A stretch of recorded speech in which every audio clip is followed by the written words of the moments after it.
Bienvenidos al podcast de actualidad del día 30 de diciembre de 2023, a punto de despedir el año. En las efemérides de hoy se conmemora algo muy malo. El Congreso de los Soviets, reunido en Moscú, aprueba la creación de la Unión de Repúblicas Socialistas Soviéticas.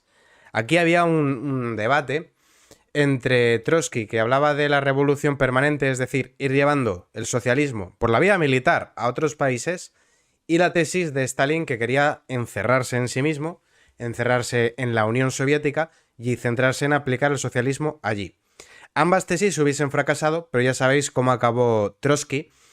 Tampoco tiene mucho sentido ponernos aquí a elucubrar sobre qué hubiese pasado si hubiese quedado Trotsky en vez de Stalin, probablemente una tercera guerra mundial. Tampoco lo que hubo fue bueno, a la luz de la historia me remito, pero bueno, esa es la efeméride de hoy. Política nacional, nos vamos a extender con noticias muy variopintas. Hablaremos de las uvas en Ferraz que presentarán María Durán y el youtuber Infoblogger. Tenemos que hablar también de Bildu y sus exigencias para País Vasco al PSOE. Tenemos también por aquí que las bases de Podemos se han plegado a Pablo Iglesias y finalmente irán en Galicia por separado de Sumar.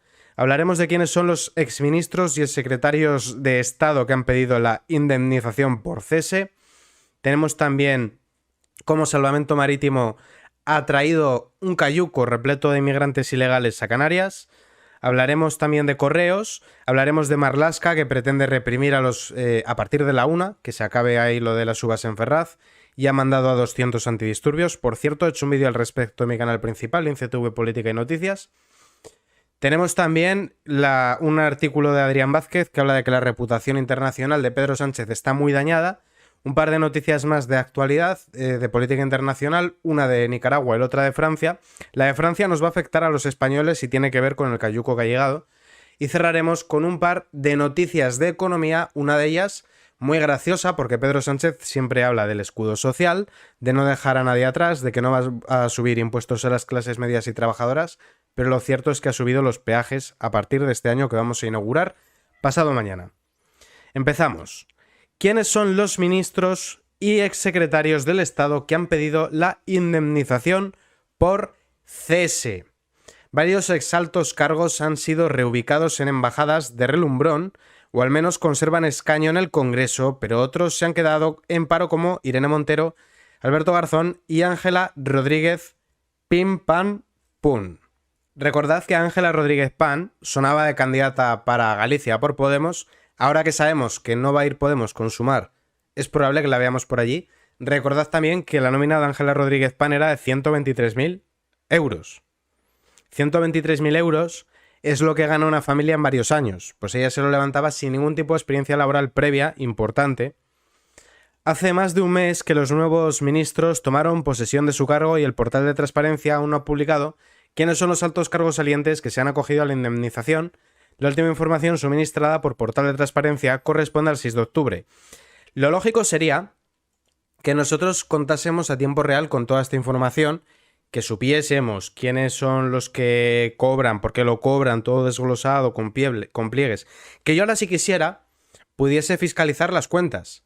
Sin embargo, la realidad es que tú entras, por ejemplo, en el BOE, cuando se publican los presupuestos generales del Estado, y esto lo digo fehacientemente porque yo lo he hecho. Yo he entrado algún año a ver, en directo además, en riguroso directo, entrar el BOE publicado con los presupuestos generales del Estado y no viene desglosado el dinero. Te dicen tantos millones para tal sitio, pero no te explican en qué se lo van a gastar. Te dicen esto es dentro del Ministerio de Igualdad, esto es dentro de la Secretaría de Inclusión y no sé qué, o lo que sea, pero no te especifican en qué se gasta el dinero. Es prácticamente imposible. De hecho, cuando son presupuestos bajos, que los otorga un ministerio, si es una cifra inferior, creo que era de 50.000 euros, si no recuerdo mal, pero ahora sí me puedo estar equivocando porque estoy hablando de memoria, no hace falta ni que haya concurso. Y sobre el tema también importante que hemos visto, que aparte los han reubicado como embajadores o cónsules, eso también es una canallada porque se supone que ese tipo de puestos, que además son de prestigio internacional y que van a representar a España en el exterior, debería de ser gente que llega allí por mérito y por capacidad. Estaríamos hablando de personas muy formadas en derecho internacional, con experiencia previa, con dominio de idiomas, y no es eso lo que estamos viendo. Lo que estamos viendo es que están colocando amigotes cuando la función del embajador y del cónsul es muy importante. El embajador tiene que representar, vamos a decir, a nivel diplomático al país, y el cónsul tiene que representar más en el ámbito legal al país. Entonces, se supone que están allí para los litigios con el otro país, para dar respuesta a los españoles que iban en ese país. Tiene una función muy importante. Y sin embargo, es un cargo que se está utilizando como cementerio de elefantes para colocar amigotes, que es prueba de la corrupción de España, porque España es un país que es corrupto hasta el tuétano, lamentablemente, y especialmente cuando gobiernan los socialistas. En concreto, los ministros y secretarios de Estado, no están incluidos los subsecretarios ni los directores generales, les corresponde una indemnización equivalente al 80% del sueldo anual, es decir, que Ángela Rodríguez Pam pasaría a cobrar prácticamente unos 95.000 euros que le tendríamos que pagar porque sí. Esta presentación es gestionada por Félix Bolaños. Entre noviembre y diciembre dejaron de pertenecer al gobierno 9 ministros y 11 secretarios de Estado. En el caso de los ministros se trata, no, que no es culpa mía, que aquí lo han escrito mal. Se trataría de Irene Montero, Yone Belarra, Alberto Garzón, Joan Subirats, Raquel Sánchez, Héctor Gómez, Miquel Iceta, José Manuel Miñones y Pilar Llop, que ya veremos que a los socialistas los recolocan. De ellos varios se han encontrado acomodo, de manera que no han podido solicitar la indemnización. Sin embargo, hay 3 que están colgados, que serían Irene Montero, que va a ir a las europeas, Alberto Garzón, que entendemos que volverá a dar clases, aunque por cierto sobre Garzón he de decir que nunca dio clases como tal. Lo que él sí ha hecho ha sido trabajos, encargos de universidades, eso sí que lo ha hecho. Eso sí que lo ha hecho, que le encargan, estúdiame el impacto en no sé qué, de soterrar no sé cuántos. Eso sí que lo ha hecho él, pero él no ha impartido clases como tal, ni ha estado, pues... Lo que ha hecho son encarguillos, no tiene tampoco mucha experiencia laboral. Y luego finalmente pues sería Job. Los 3 casos son distintos. Yolanda Díaz vetó a Irene Montero. Garzón se encuentra en la misma situación, pero en su caso fue él quien decidió dar un paso atrás. Y la exministra de Justicia tampoco quiso en su día ir a las candidaturas del PSOE. El sueldo de Montero y de Garzón, como responsables de Igualdad y Consumo, es de 77.478 euros, así que ambos tienen derecho a una indemnización mensual de 5.200 euros, que esto es una vergüenza. De hecho, que Irene Montero reciba dinero en lugar de que se siente en un banquillo, una persona, voy a llamarla persona, que se ha dedicado a insultar a la oposición llamándoles fascistas y defensores de la cultura de la violación, a rebajarle la condena a agresores sexuales con el apoyo del PSOE, a meter una ley que banaliza con la transexualidad y con la disforia de género, como es la ley trans que hizo. En ser una soberbia que no reconoce nunca cuando está equivocada. Todo el mal que ha causado, ¿no? Y como premio encima 5.200 euros. Pero, bueno, me quedo corto, que me olvido de lo de Rafael Marcos, me olvido de lo de la Suiza, me olvido de lo de la arrendataria a la que escrachó. Todo tipo de barbaridades. Y encima le dan un premio. En el caso de Alberto Garzón, se dedicó a subir los impuestos a la Coca-Cola y poco más. Y bueno, secretarios de Estado salientes hablaríamos de, por ejemplo, Nacho Álvarez, hablaríamos también de Ángela Rodríguez Pam. Mira, el desglose de Ángela Rodríguez Pam hablaríamos de 8.200 euros, que no sé si son a 12 pagas o a 14. Luego estaría también Noelia Vera, Lilith Bestringe, pero Lilith Bestringe no debería porque ella es diputada. No, efectivamente ella no puede porque es diputada. Y todos estos más, que han sido los reubicados. Ángeles Moreno, Fernando Valdés. Esto es verdaderamente indignante porque tú en la vida te tienes que esforzar muchísimo, tienes que estar en continuo reciclaje, formándote, tienes que dedicar tu tiempo, tienes que dedicar tu energía, muchas veces tus proyectos no salen bien, cuando arriesgas tu patrimonio a veces lo pierdes, y sin embargo vemos que los políticos, que además viven a costa nuestra, lo tienen así de fácil, a costa de los demás. Aquí hablamos abiertamente de parásitos. Esto es sanguijuelas que se dedican a chuparnos, a drenarnos la energía a los que trabajamos en el sector privado. Y hay que decirlo en estos términos porque es la realidad. Es la realidad. Tú en el sector privado tienes dificultad para pagar la hipoteca, pagar la luz, pagar la canasta básica, pagar el internet, pagar el móvil y algún capricho que te puedas dar, como irte de vacaciones un año, mientras que estos lo tienen todo a todo pagado, a todo tren viven y a costa de nosotros. Toca hablar ahora del pulso que le ha echado Pablo Iglesias a Yolanda Díaz, enésimo pulso. Anoche hice un vídeo de este tema, pero ya la verdad que me está aburriendo bastante porque esto es un cuento de nunca acabar. Las bases de Podemos se pliegan a Iglesias y rechazan ir con Sumar en Galicia con el 62,36% de votos. El llamamiento de Pablo Iglesias ha surgido efecto. Las bases de Podemos han votado sobre el pacto con Sumar y han dicho que no. El 62,36% de los adscritos han votado en contra de Yolanda Díaz. Así finalmente Podemos no irá con Sumar en Galicia. Era lo coherente teniendo en cuenta que los morados habían roto con la coalición. Esto realmente nos beneficia un poco, porque ahora vamos a ver a la izquierda fragmentada en 4 partidos. Va a ir Esquerda, por un lado, va a ir por otro lado el BNG, va a ir por otro... Bueno, Esquerda igual va en coalición con Podemos, podría ser, o con Sumar, ya lo veremos. Iría el BNG, iría Podemos, iría Sumar, Esquerda no lo sabemos muy bien, y por otra parte el PSOE.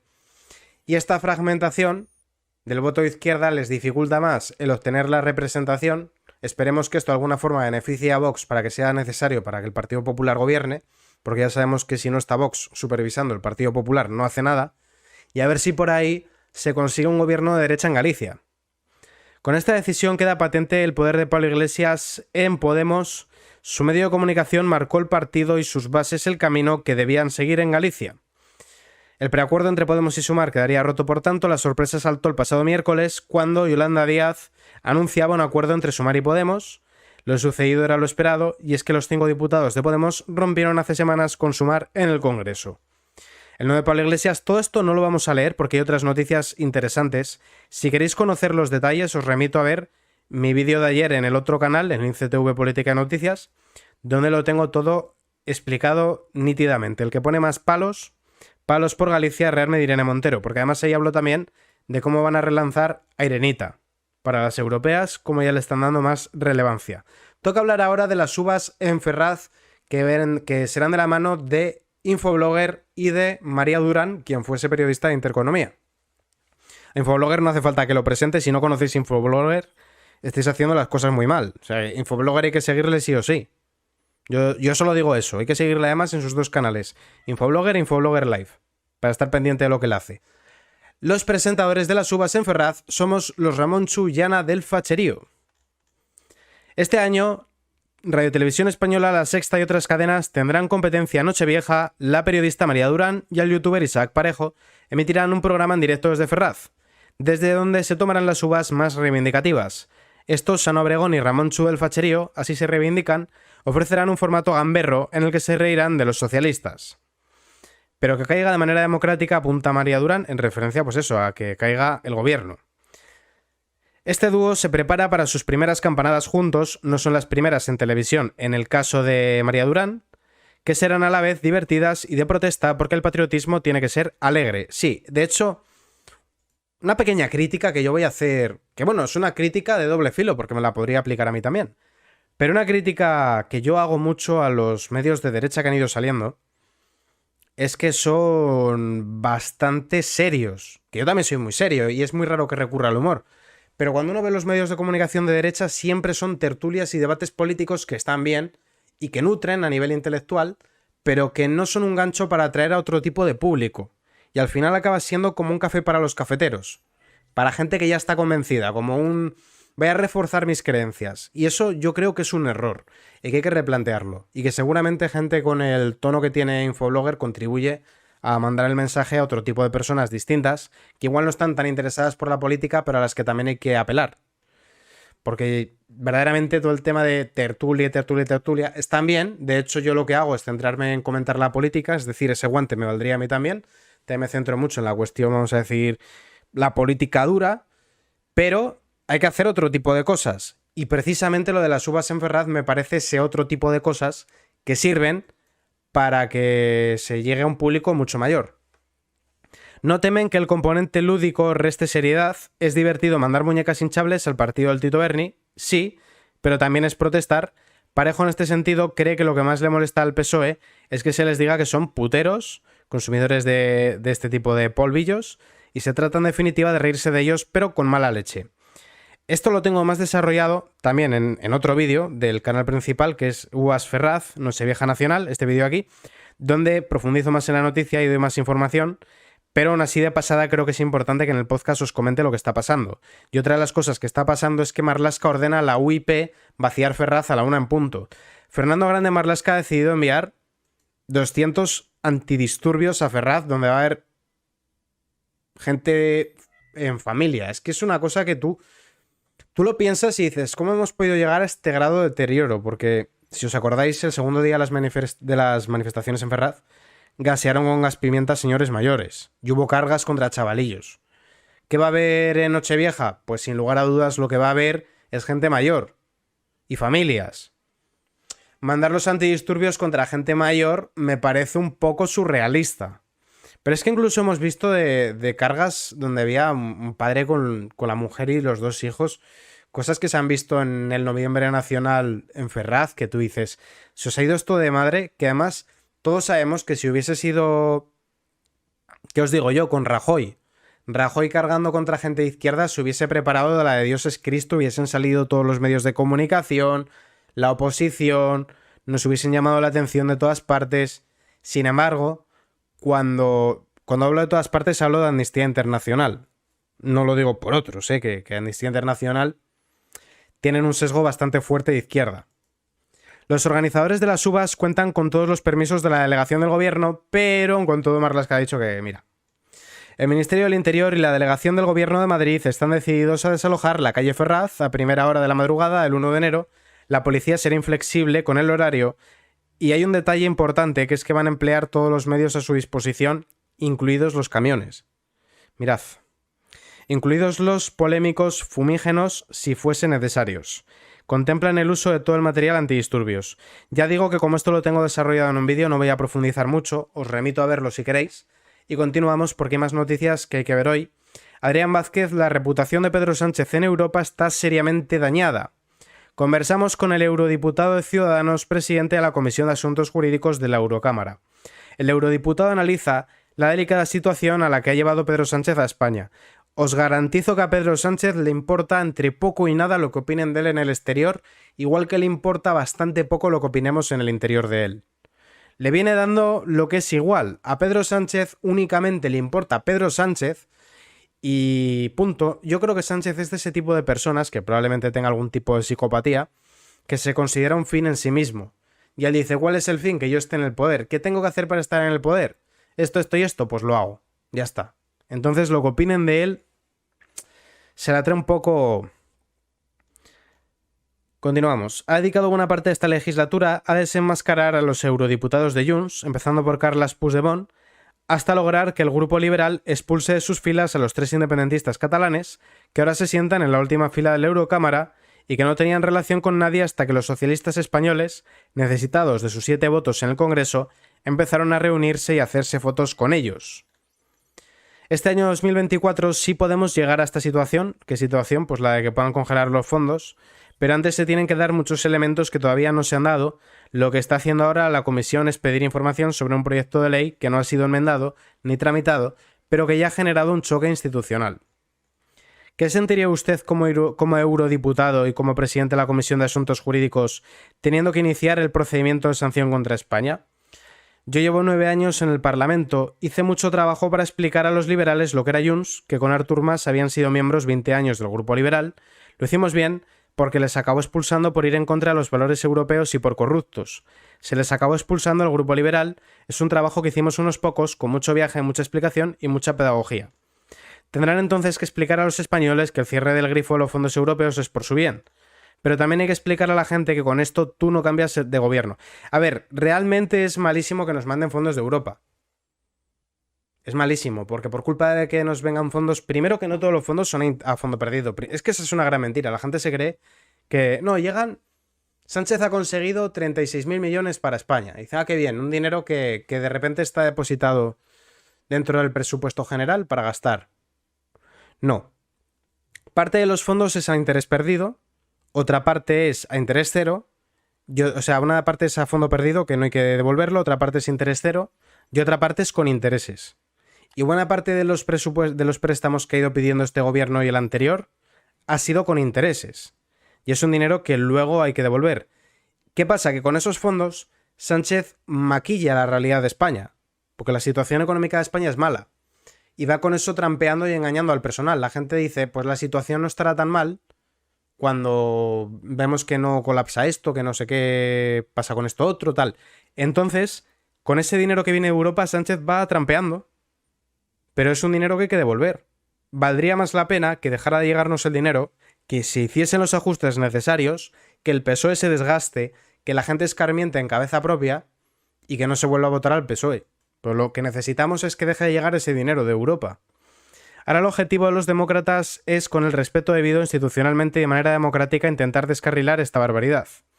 Al margen de la amnistía, España ya ha modificado delitos de malversación o sedición. ¿Eso es motivo para que nos sancionen? El delito de sedición no, porque no existe la misma tipificación. Hay una directiva sobre delitos de corrupción que se aprobó, que significa que ya es legislación europea y no se puede tocar. Cuando este gobierno redujo las condenas por malversación, lo incluimos en el informe del Estado de Derecho. España ya está en la segunda división desde hace años. El principal responsable de ello es Sánchez. Esto es, y luego le pregunta, como dice el PSOE, con la oposición está deseando que le enmienden la plana. Eso es como decir, no me dejan más opción que pegarte un bofetón, el que pega es el que pega. Pedro Sánchez es el que lo está haciendo, además el problema es por lo que lo está haciendo. A ver, realmente Pedro Sánchez no ha tenido ningún freno. Dentro de su partido, desde luego que no. Y desde el principal partido de la oposición tampoco. Toca hablar ahora de Bildu. Bildu aprieta las tuercas del PSOE, reclama la entrega de Álava a Sánchez tras el pacto fiscal del PSOE y PNV. Tras la toma de Pamplona, exige las plazas decisivas para ellos para que la implementación proetarra se dispare. La batalla vasca arrecia y Bildu ha empezado ya a meter presión a Pedro Sánchez para recordarle que nunca aceptó de buen grado que no le dejara gobernar en la capital vasca. Si los de Otegi ganan las próximas elecciones, elevarán el precio de los pactos de mantenimiento de Pedro Sánchez. El detonante de la siguiente reclamación ha sido el pacto fiscal entre PNV y PSOE, un mero acuerdo para deflactar el IRPF, pero lo cierto es que lo de menos es el motivo final. Lo importante es que Bildu ha empezado a apretar las tuercas a Pedro Sánchez. El contexto es que quieren todo lo que puedan ganar tirando el pacto de investidura con el PSOE, y eso incluye el Ayuntamiento de Pamplona, que ya lo han ganado, Vitoria, Durango y el resto de plazas. Así, el pacto entre PNV y PSOE, con el que el PP permitió a Ramiro González mantener el poder en la Diputación de Álava, Bildu nunca lo aceptó y ahora considera que la adoptación de medidas no sociales le habilita para reclamar su ascenso en el poder. Y recuerda que el poder en esa provincia está en la Diputación y principalmente en el Ayuntamiento de Vitoria. Mira, todo lo que le pase al PNV se lo merecen. El PNV lo que tendría que haber hecho es pasar de ser un partido nacionalista que busca barrer siempre para casa a convertirse en un partido de ámbito regionalista como es Unión del Pueblo Navarro y Coalición Canaria, y haber apoyado la sesión de investidura de Feijóo. Eso es lo que tenía que haber hecho el PNV. Que fuese un gobierno de Vox, PNV, Unión del Pueblo Navarro, Coalición Canaria y PP. Pero no, decidió apoyar a Sánchez. Y ahora Sánchez en las autonómicas vascas tendrá que elegir o Bildu o PNV. La idea salomónica era Navarra para Bildu, el País Vasco para el PNV. Pero a lo mejor se llega un momento en el que Bildu dice no, todo o nada. Y el PNV desaparece. Y si les pasa se lo merecerán. Porque lo que tenían que haber hecho era remar en la dirección a la que se está yendo en todas partes. Que es la de ser más abiertos, el llegar a acuerdos, el que haya intercambios, en el que se puedan acordar cosas, no el fragmentar, el ir a tu rollo. Han decidido anteponer el corto plazo y eso les va a pasar factura. Ya es que Bildu no solo quiere el avance del poder en la Comunidad Foral Navarra, lo quiere también en el País Vasco. Otra de las plazas que quieren es Durango. Hay que recordar que el 28M Carlos García entró como concejal en Durango, feudo especialmente deseado por el partido heredero de ETA, y lo hizo a mayor odio de Arnaldo Otegi. El pacto de Carlos García y el PP con el resto de fuerzas permitió desalojar a Bildu. Todo ello gracias a un pacto que podría haber servido como ejemplo para el resto de España. Salvamento marítimo escolta hasta Gran Canaria a un cayuco con 65 hombres subsaharianos. El Elimer 204, de regreso de un ejercicio, logró localizar 25 minutos más tarde cuando navegaba a unos 33,3 kilómetros. Recordad que muchas veces lo que se está haciendo es emplear ONGs como último eslabón de la trata de personas. Salvamento marítimo escoltó anoche hasta Gran Canaria a un cayuco ocupado por 65 hombres. Sobre las 19:10, la Guardia Civil informó al Centro de Salvamento Marítimo de Las Palmas de que un cayuco navegaba hacia la costa canaria. El Helimer 204, de regreso de un ejercicio, logró localizarlo 25 minutos más tarde. Lo socorrió y partió al Salvamar Macondo, que lo avistó a las 20:50 y procedió a escoltarlo hasta Arguineguín, donde sus ocupantes fueron desembarcados sobre las 10:20. Según Cruz Roja, a su llegada a la isla, uno de los 65 hombres que viajaban fue derivado a un centro sanitario por presentar distintas patologías. Luego, cuando hablemos de política internacional, voy a enlazar lo que ha pasado en Francia con esto, porque España va a quedar embalsada. Luego entenderéis por qué lo digo. Montero llevaba meses monitorizando a Serrano desde dentro de Correos con un directivo de confianza. María Jesús Montero, vicepresidenta primera del gobierno y ministra de Hacienda y Función Pública, llevaba tiempo sospechando de Juan Manuel Serrano, que era el director de Correos por el mérito de ser uno de los mejores amigos de Pedro Sánchez. Una desconfianza que se sumó a la de la Sociedad Estatal de Participantes. Durante la presidencia de Serrano se ha creado un agujero de pérdidas de entre 1.200 y 1.500 millones de euros, no de pesetas, que van directamente contra Hacienda. Por este motivo, Montero y la SEPI acordaron integrar en el gestor postal un perfil afín para monitorizar desde dentro los movimientos de Serrano. ¿Qué haría yo con Correos? Lo que hizo Alemania. Alemania tenía una empresa postal pública y lo privatizó. Pero lo privatizó de tal manera que la empresa que pille el concurso de la competencia se tiene que comprometer a llevar los paquetes y las cartas a los pueblos o regiones en las cuales no sea rentable llevarlo. Que no puedan... Es decir, que se encargue el mercado, pero claro, el mercado igual ya no le renta, ¿no? Pues si es un pueblo que está por ahí perdido, alejado de la mano de Dios. No, yo te concedo esto, pero como es un servicio que hay que darlo sí o sí, tú te comprometes a llevar las cartas y los paquetes a todas partes, que ya sacarás, puedes permitírtelo porque vas a sacar beneficio a otras partes. ¿Se puede hacer eso en España? Por supuesto que se puede hacer en España. Claro que sí que se puede hacer en España. ¿Por qué no lo hacen? Porque es un cargo muy jugoso donde colocar a tu amigo, como hizo Pedro Sánchez. Hoy ya es presidente de Correos, desconfianza que se sumó a la sociedad estatal. Por este motivo, Montero y la SEPI acordaron integrar en el gestor postal un perfil afín para monitorizar desde dentro los movimientos de Serrano, que llegó a la compañía en cuanto Pedro Sánchez pisó la moqueta de la Moncloa. Serrano se mantuvo junto al hoy presidente en sus peores momentos, cuando tuvo que dimitir como secretario general del PSOE y le tocó recorrer España en coche para recuperar el terreno perdido. O sea que Sánchez le dio como premio pues el cargo porque era su amigote. El hombre elegido para analizar lo que pasaba en Correos fue Fernando Ramírez. Llegó en calidad de responsable de recursos humanos. Fuentes conocedoras de esta maniobra explican a Voz Populi que desde su llegada comenzó a reportar lo que estaba sucediendo en la empresa pública desde el minuto cero. Ramírez venía de Navantia, empresa pública de la SEPI. Con anterioridad también desempeñó el mismo puesto en Airbus. Según las fuentes consultadas por Voz Populi, rápidamente se generaron dentro del operador postal dos facciones que mantuvieron enconadas discusiones. Por un lado, quienes estaban en contra de Serrano, y por otro, los que estaban con el amigo del presidente del Ejecutivo. El desastre de Correos con Serrano al frente, según los datos de Comisiones Obreras y UGT, la empresa postal ha perdido 279 millones en 2021, 14 después de obtener beneficios, el patrimonio neto ha caído un 45%, la cifra de negocios ha tenido una caída del 6%, el número de envíos ha disminuido hasta el 50%, o sea, con desastre. Como todo lo público, ¿qué pasa con lo público? Que no hay un incentivo a hacer las cosas bien.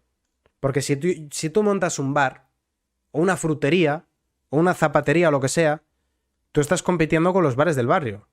Si tú subes los precios, tú insultas a los clientes, tú eres un borde, tú ofreces mala comida, tienes la cerveza de la marca más barata y tal, la gente se va al bar de enfrente y te dice, mira, yo aquí no vengo porque eres un borde, eres un carero y encima no me gusta lo que sirves. Si tú tienes la zapatería, igual, así con todo lo que funciona en el sector privado. Y por supuesto tienes el afán de lucro. Cuanto mejor lo hagas, más dinero ganas. Cuanto más dinero ganas, más puedes gastar luego en tus cosas. Entonces te esfuerzas. En una empresa pública esos incentivos no hay. No los hay. Te da igual hacerlo bien que mal. Entonces, pues generalmente lo haces mal, porque total, Continuamos. Vamos a entrar ahora al bloque de política internacional. Hablaremos de Francia. Recordad lo que os comenté de que vamos a quedar embolsados. Francia vetará a partir del 1 de enero a los imanes procedentes del extranjero. A partir del 1 de enero, Francia prohibirá la entrada en el país a imanes formados o dependientes del extranjero, una medida con la que el presidente francés, Emmanuel Macron, cumple una de sus promesas del 2020. Los imanes extranjeros que ya estén en Francia deberán cambiar su situación y para ello tienen de plazo hasta el 1 de abril de 2024. Para ello se establecerá un marco específico que permitirá a las asociaciones que gestionan lugares de culto contar con imanes y emplearlos directamente con el objetivo de que esos imanes estén formados en Francia. Y diréis, ¿qué narices tiene eso que ver con quedar embolsados? ¿Qué estás diciendo? ¿Qué locuras dices? ¿Cuál es la puerta de entrada? ¿Cuáles son las puertas de entrada a Europa? El Mediterráneo y Europa del Este. Dentro de esa puerta de entrada, ¿cuáles son los dos principales países? Italia y España. ¿Con quiénes hacen frontera? Si tú quieres ir desde Marruecos a Alemania o a Bélgica y tal, ¿por dónde has de pasar? Por España y de España a Francia. Todos estos que vienen aquí a radicalizar, muchos de ellos financiados por Qatar, por cierto, aprovecho para decirlo, país con el que deberíamos haber roto hace mucho tiempo las relaciones diplomáticas y económicas, pero bueno, no quiero hablar de eso ahora, que no es el tema. ¿Dónde se van a quedar? En lo que ven si pasan o no pasan, si se cuelan o no se cuelan. Se van a quedar en España. Y no solo eso, parte de los que están en Francia bajarán a España. Porque en España lo tienen más fácil, porque es todo más laxo, porque es todo más sencillo y tal.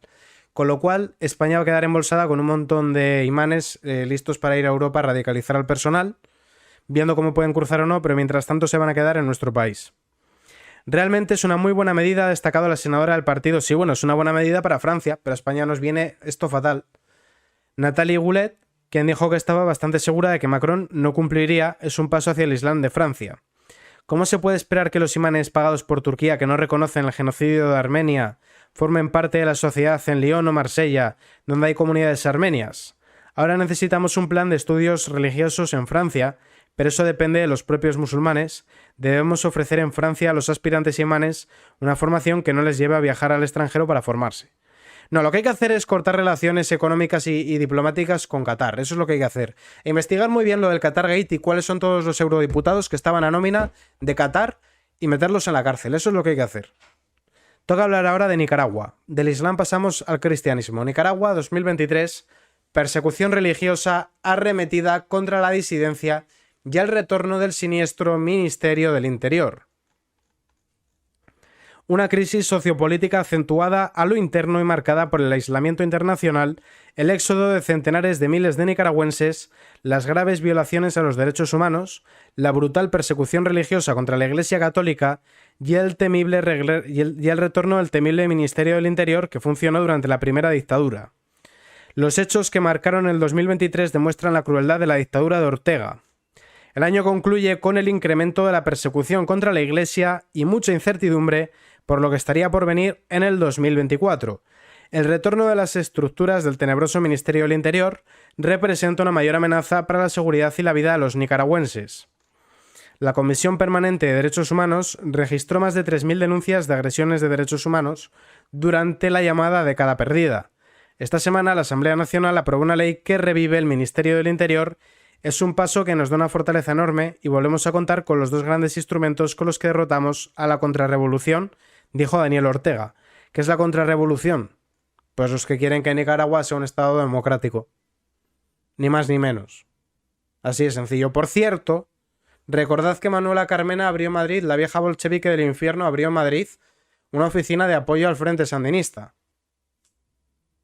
Que luego aquí hablan de Franco, todo el rato hablando de Franco. Franco lleva muerto, Franco se murió 16 años antes de que yo naciera, se murió Franco.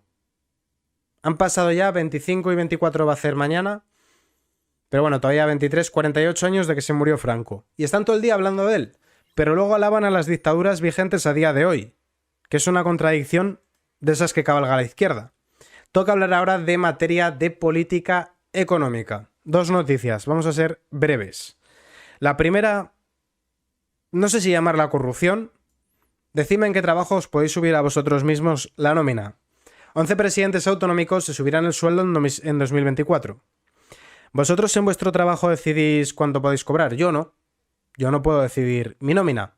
Sin embargo, los presidentes autonómicos, lo veíamos en el Senado el otro día también, los senadores se subieron el sueldo a ellos mismos. Porque sí, en un momento en que la situación económica es más complicada que nunca, ellos deciden subirse el sueldo. Los presidentes de Andalucía, Galicia, La Rioja, Aragón, Extremadura, Comunidad Valenciana, Baleares, Asturias, Cantabria, Castilla-La Mancha y Murcia verán incrementado su salario a diferentes niveles a partir de enero. Mientras que algunos subirán su sueldo en el porcentaje previsto para los funcionarios, otros han optado por un mayor incremento de casi el 19%, como es el caso de Juanma Moreno Bonilla. Juanma Moreno Bonilla es un sinvergüenza. Juanma Moreno Bonilla engañó a los andaluces diciendo que iba a ser un cambio él, que se acabaron los 40 años de socialismo y lo que ha hecho es lo mismo pero de otro color. Exactamente igual. De él hablé hace poco. Por cierto, que sepáis, en el que pone este de aquí, Pepeando, bueno, hace poco, no, hace ya 8 días, hablamos de él, de Juanma Moreno Bonilla. Lo que Juanma Moreno Bonilla hace es decir una cosa de cara a la galería, pero luego a la hora de gobernar hace prácticamente lo mismo que el PSOE. Y él ha decidido subirse la nómina un 19%. Estuvo reunido con Teresa Rivera, la ministra de Agenda 2030, no, de Transición Ecológica, de Políticas Energéticas y tal, para lo de Doñana. Lo que harán en Doñana para proteger a los flamencos y otras aves protegidas es poner molinos eólicos, cuando las aves no ven las aspas y las trituran. Parte del dinero de Doñana, que supuestamente es para preservar un paraje natural, va a ir a feminismo. Y diréis, ¿qué van a hacer? ¿Mirar si son machos o si son hembras los linces ibéricos? ¿Va a ser para sexar a las águilas imperiales y ver si las águilas sufren discriminación de los águilos o qué van a hacer? Pues hace lo mismo, al fin de cuentas, pues él lo que hace es... No, perdón, el vídeo en cuestión es de hace 2 semanas y es este, PSOE azul, que me he equivocado. El de Juanma Moreno Bonilla. Este de aquí. PSOE azul. Juanma Moreno Bonilla hace una campaña LGTB para los regalos navideños mientras halaga al PSOE. Este es el vídeo que decía. Pues se va a subir el sueldo, pues ¿por qué lo ha decidido así? Un 20% prácticamente. Prácticamente un 20% se va a subir la nómina. Id vosotros a vuestro jefe y decirle, quiero cobrar un 20% más, a ver qué os dicen. Pues Juanma Moreno Bonilla se va a subir la nómina porque sí. La subida más significativa es la de Juanma Moreno.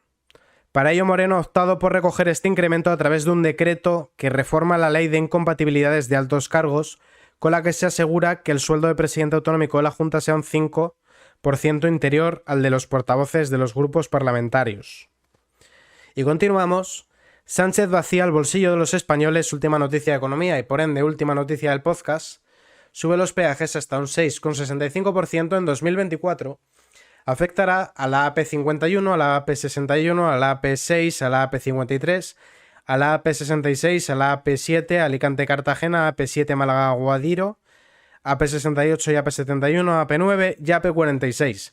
Si trabajáis con vehículos, igual os toca alguna de estas.